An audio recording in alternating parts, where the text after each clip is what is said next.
6 months ago, Lisa called me poor and said I was nothing. It stung, not just because of the words, but because I had always believed that love was about weathering storms together. I thought that no matter how rough the seas became, true love would stand unshaken. Lisa and I had been partners for 3 years, not just in name or so I thought in life. She had been my constant companion, my anchor through the ups and downs. But I would soon discover how fragile those bonds really were. The cracks in our relationship first became noticeable during what I now refer to as the fall. My small tech startup, once a promising venture with steady income, had hit a rough patch. The contracts that used to come in regularly had slowed to a trickle, and payments from clients were delayed. My savings, once plentiful, were now running dry. With each passing month, I found myself barely managing to cover rent, groceries, and the other necessities of life. Lisa noticed, of course. How could she not? Our usual dinners out turned into quiet meals at home, cobbled together from whatever I could afford. The small, thoughtful surprises I used to spoil her with became distant memories, reminders of a time when things were better. At first, I thought her silence was her way of coping with the stress. She didn't complain much, but her distance was palpable. Day by day, she came home later, offering excuses about meetings running long or catching up with friends. It felt like we were living separate lives under the same roof. Then came the snapping. It started with small things, a misplaced sock, a sink full of unwashed dishes, but it quickly escalated. Every conversation seemed to turn into a criticism of me.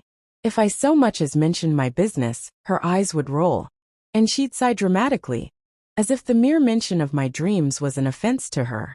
One evening, after a particularly grueling day, I decided to open up to her. I wanted to share my plans, to show her that I hadn't given up. I still believed we could get through this together. We sat in our dimly lit living room, and I poured my heart out. I know things have been hard, I said, trying to sound hopeful, but I'm working on new strategies for the business. I've been talking to potential investors, and there's a chance I can secure some funding. It'll take time, but I know I can turn this around.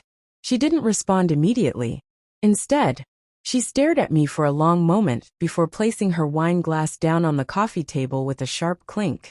The expression on her face wasn't one of support or understanding. It was disdain. Your plans? What plans? She scoffed, crossing her arms. All you ever talk about are your so-called dreams. Do you even hear yourself, Alex? It's been months of this nonsense. You're poor, and you're dragging me down with you. Her words hit me like a sledgehammer. My throat tightened, struggling to process the venom in her voice. I wanted to scream, to make her understand, but all I could manage was a faint whisper. Lisa, I'm trying my best. This is just a rough patch. Things will get better, I promise. She let out a bitter laugh. Better? Look around, Alex. She gestured around our apartment. This is your better, barely scraping by, living paycheck to paycheck. And you want me to believe that things will change? I deserve more than this. I deserve a life, Alex. And I'm done waiting for you to give it to me. I couldn't believe what I was hearing. The woman who had once held my hand and promised we were in this together was now tearing me down, as if I was nothing. I tried to remind her of the promises we'd made, the dreams we'd shared when things were simpler. You knew what you were signing up for when we started this journey. You told me you believed in me. You told me we'd get through anything together, I said, desperate to reach her, to remind her of who we had been. She shook her head, a cold smirk forming on her lips. That was then, Alex. I was naive. I thought you had potential, but it's clear now that you don't. And I'm not going to let you boss me around anymore, acting like you're some big shot when you're barely keeping the lights on. Her words stung deeper than any insult I had ever faced. It wasn't just the lack of support. It was the sheer disdain she had for everything I had worked for, everything I had sacrificed. I wanted to fight back, to argue, to make her see the damage she was causing. But in that moment, I realized it wasn't worth it. I nodded slowly, swallowing the lump in my throat. If that's how you feel, then maybe it's best if you go, I said quietly. Lisa didn't hesitate. She stood up, grabbed her bag, and stormed out of the apartment, slamming the door behind her. The sound echoed in the silence that followed, and I was left alone in the dim light, the weight of her words crushing me. For days, I replayed that conversation in my mind, her laughter, her mocking tone, the utter lack of faith in me. I could have let it break me. I could have let her words confirm all the doubts I had been suppressing for so long. But I didn't. Instead, I made a decision. I wouldn't let her define my worth. If Lisa thought I was nothing, I would prove her wrong. Not for her, but for me. The next morning, I woke up with a renewed sense of purpose.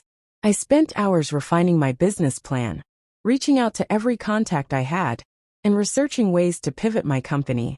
I worked harder than I ever had before, driven by a combination of determination and defiance. Lisa's departure was a wake-up call, and I was ready to answer it. Little did I know, this was only the beginning of a new chapter. This was the beginning of a journey that would change everything.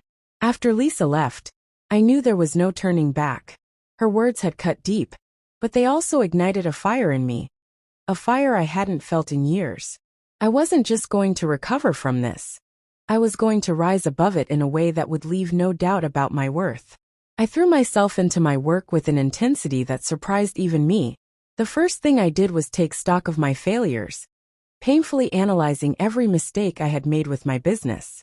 Confronting my shortcomings wasn't easy, but I knew it was essential. I spent days and nights poring over financial records, researching market trends, and brainstorming ways to innovate. The business I had built had stagnated for too long, and I knew I needed to adapt to the ever-changing market. I identified a niche that was underserved, one that not only aligned with my skills, but also had the potential for high returns. It was a risky move, but at that point, I had nothing to lose. I reached out to everyone I knew, former clients, old colleagues, even distant acquaintances. I reconnected with anyone who might offer advice or opportunities. I attended networking events, seminars, and workshops, shaking hands and making my presence known. At first, it was daunting. I felt like an outsider, a failure trying to claw his way back in. But slowly, I started to gain traction. One of my biggest breakthroughs came when I pitched my new business model to a potential investor. I had spent weeks perfecting the pitch, rehearsing it in front of a mirror, until I knew it by heart. The investor, an older gentleman with decades of experience, listened intently.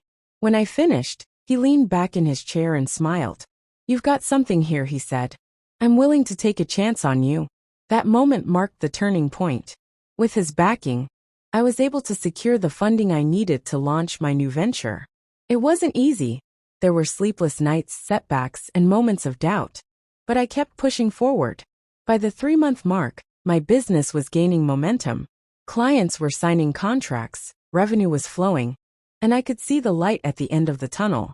By the 6-month mark, I had achieved something I once thought impossible. Not only had I recovered from my financial struggles, but I had surpassed every milestone I had ever set for myself. The transformation wasn't just financial, it was personal. I was more confident, more focused, and more driven than ever. I upgraded my office to a sleek, modern space in the heart of the city. I bought a new car, not to flaunt, but as a symbol of how far I had come. I moved into a spacious apartment with a view that reminded me every day of what I had accomplished. It was during this time that fate decided to throw a curveball my way. One afternoon, as I was grabbing coffee at a local cafe, I heard a familiar voice call my name. I turned around and saw Lisa standing a few feet away. She looked different, not in the way I had, but in a way that spoke of regret. Her once confident demeanor had been replaced by a hesitancy I had never seen before. "Lisa," I said, keeping my tone neutral. She smiled nervously, glancing at the designer suit I was wearing and the car keys sitting on the table. "Wow, you look different. How have you been?" I paused, considering how to respond. Part of me wanted to lay everything out, to tell her how much her words had hurt me and how they had fueled my transformation. But another part of me, the part that had grown stronger over the past 6 months, knew that I didn't need her validation. "I've been good," I said simply, offering her a polite smile. "Life's been good to me." Her eyes lit up, and for a moment, I saw a glimmer of the woman I had once loved. "That's great to hear," she said, her voice soft.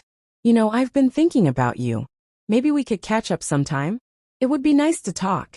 Like old times. I studied her face, searching for any sign of sincerity. Was she genuinely interested in reconnecting? Or was she drawn to the success that I now represented? Either way, it didn't matter.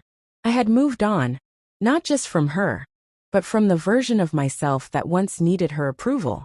Lisa, I said, my tone calm but firm. I appreciate the offer, but I've moved on. I wish you all the best. Her smile faltered, and for a moment, I saw the weight of my words sink in. She nodded slowly, murmured a quiet take care, and walked away. As I watched her leave, I felt a sense of peace wash over me. This wasn't about revenge or proving her wrong. It was about proving to myself that I was capable of greatness, even when no one believed in me. Leaving the cafe, I couldn't help but smile. Life had tested me, broken me, and challenged me in ways I never imagined. But I had come out stronger, wiser, and more determined than ever. From that day on, I stopped looking back. The past was just a chapter in my story, but it wasn't the whole book. I had new goals, new dreams, and a newfound belief in my ability to achieve them. Lisa had called me poor and said I was nothing, but I had turned that nothing into something extraordinary.